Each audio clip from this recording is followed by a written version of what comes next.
गावरान मेवा म्हटलं की बोराची आठवण येते आणि जिभेला पाणी सुटते। परंतु हे बोरच आता नामशेष होण्याच्या मार्गावर आहे, कारण जंगल तुटत आहे, त्यामुळे बोरांची झाडे नष्ट होत आहे। विशेष म्हणजे याच वेळेस हिवाळा आणि उन्हाळ्याच्या मध्यभागात जे शेतकऱ्यांचं शेती पीक राहते, ज्वारी खाण्यासाठी पक्षी येतात। परंतु पूर्वी काही शेताच्या धुऱ्यावरती बोराची झाडं राहत असल्याने बोर खाल्ल्यामुळे शेतकऱ्यांचं पीक नुकसान होत नव्हतं, परंतु आता जंगल नामशेष होत असल्याने बोर तुटत आहे, त्यामुळे शेतकऱ्यांचं सुद्धा नुकसान होत आहे।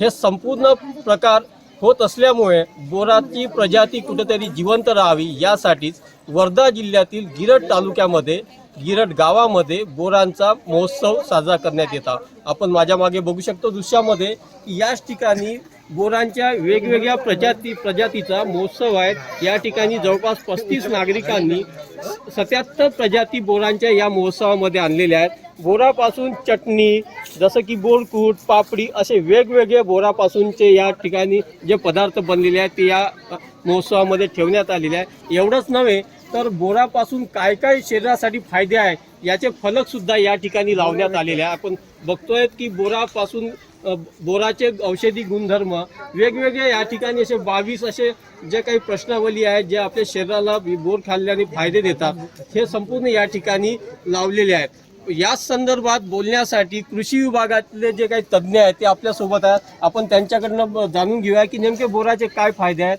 आणि या महोत्सवामुळे काय फायदा होणार आहे, काय सांगा। आपल्याला माहीत आहे, मी मनोज गायधने, कृषी पर्यवेक्षक, गिरड, तालुका समुद्रपूर, जिल्हा वर्धा। आणि हा इथे मगन संग्रहालयाने पहिल्यांदाच असा जगामध्ये एकमेव असा बोर महोत्सव घेतलेला आहे। आपल्याला माहीत असेल की आपण शेताबांधावरच्या बोरी आणि बाभळी ह्या आपण नष्ट केलेली आहे। याच्यापासून आपण दोन्ही गोष्टीसाठी मुकलेलो आहोत। एक म्हणजे अतिशय सुंदर हे फळ जे आहे हे काटक पद्धतीचं झाड आहे, जे अगदी म्हणजे त्याला पाणी द्या नका देऊ कुठल्याही परिस्थितीमध्ये जगतं आणि जगण्याच्या याच्या धैर्यामुळं याचं जे फळ आहे अतिशय पौष्टिक आहे। हे पौष्टिक फळ अगदी डोक्यापासून म्हणजे मेंदूचे आजार, त्याच्यानंतर पोटाचे आजार नष्ट करतं, रक्तदाब नियंत्रित करतं, हाडे चांगलं बनवतं, झोप चांगली लागतं, अशा विविध गोष्टीसाठी हे कामी पडतं। एवढंच नाही तर हे प्रजनन संस्थेसाठी सुद्धा अतिशय उपयुक्त असं फळ आहे। बरं, हे झालं माणसांच्या बाबतीत, परंतु आपल्याला माहीत असेल की निसर्गामधला जो अधिवास आहे, जो पक्ष्यांचा आहे, पशुपक्ष्यांचा आहे, त्याच्यासाठी सुद्धा बोर हे अतिशय महत्त्वाचं होतं। कसं की जेव्हा धुऱ्या बंधाऱ्यावरती हे बोराची झाडं असायची, तिथली पाखरं म्हणजे आपले पशुपक्षी हे ते खायचे आणि आपल्या शेतमालाला कमी नुकसान करायचे। मात्र जेव्हापासून धुऱ्या बंधाऱ्यावरची बोर नष्ट झाली तेव्हा मात्र आपल्या पिकांवरती त्यांनी हल्ला चढवलेला आहे।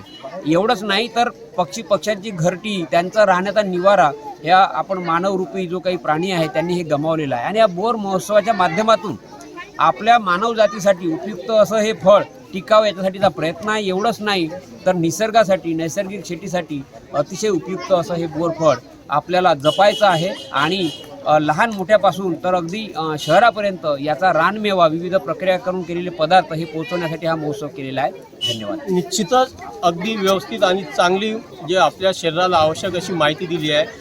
हा जो बोर आहे हा बोर टिकावं आणि विविध आपल्या शरीराला आजार त्याच्यापासून बरा होतो यासाठी हा महोत्सव या ठिकाणी साजरा करण्यात आलेला आहे। प्रमोद पानगुडे, जय महाराष्ट्र न्यूज, गिरड, वर्धा।